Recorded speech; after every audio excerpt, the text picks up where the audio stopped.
So a common question I receive is, Rick, can I charge an insurance carrier for the time a patient is on a treadmill? And of course, the answer is yes, no, maybe so, depends. Now, what is the patient doing on the treadmill, and what are you as a therapist or assistant doing for the patient on a treadmill? So let's talk about some possibilities when it could be billable time. So let's just say a patient maybe had a lower extremity injury and you want to work on gait training. Well, instead of having the patient maybe, walk in the gym area or whatever, could you put them on a treadmill, set the treadmill at the appropriate speed, and are you working now on gait training with the patient? And you're focusing maybe on stride length, stance time, weight shifting, the cadence of the gait cycle. Now maybe a patient has a bad habit of excessively hip flexing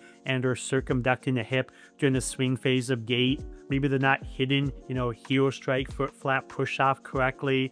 So as they're on the treadmill, you're giving verbal correction, verbal guidance, technique correction, posture correction. Might you stop the treadmill, get the patient off the treadmill, you get on the treadmill, start it up again, and provide visual demonstration. By all means, skilled therapy.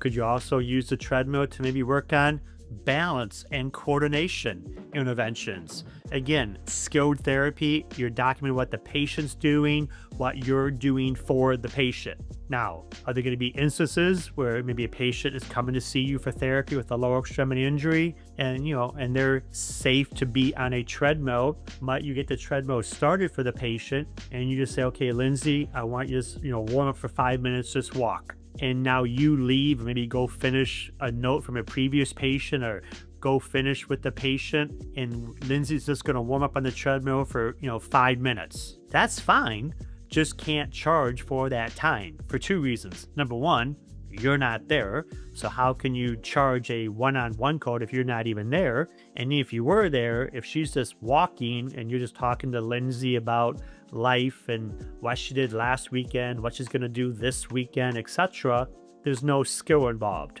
But could Lindsay be warming up on the treadmill for 5 minutes, and maybe could the time be billable? And the answer is yes, because as Lindsay's warming up on the treadmill, you're asking Lindsay, how do you feel after therapy on Thursday? Did you do the exercises Friday and over the weekend? Got any questions? Oh, you do? Boom, boom, boom, boom. Lindsay, I know last week, a couple weeks ago, was having issues with this. How's that coming along? And you listen intently, and you may provide feedback or question her further. And maybe you spend the whole 5 minutes assessing her. Maybe you only spend 3 of the 5 minutes that she's on a treadmill assessing her. Or whatever minutes you spent assessing her, that is skilled time, because that did require your unique skills, because you're going to use that information Lindsay gave you to help decide what to do in therapy today, maybe what to add in therapy today, what to modify in therapy today,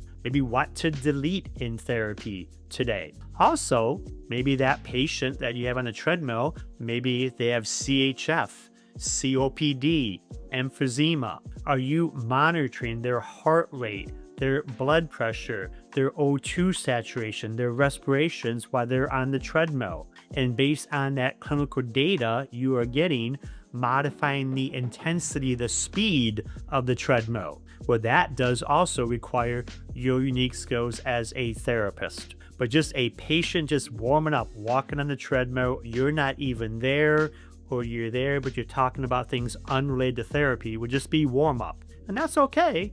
Just don't charge for it. For much more information about outpatient PT, OT, SLP services, be sure to visit my website. Click the link below.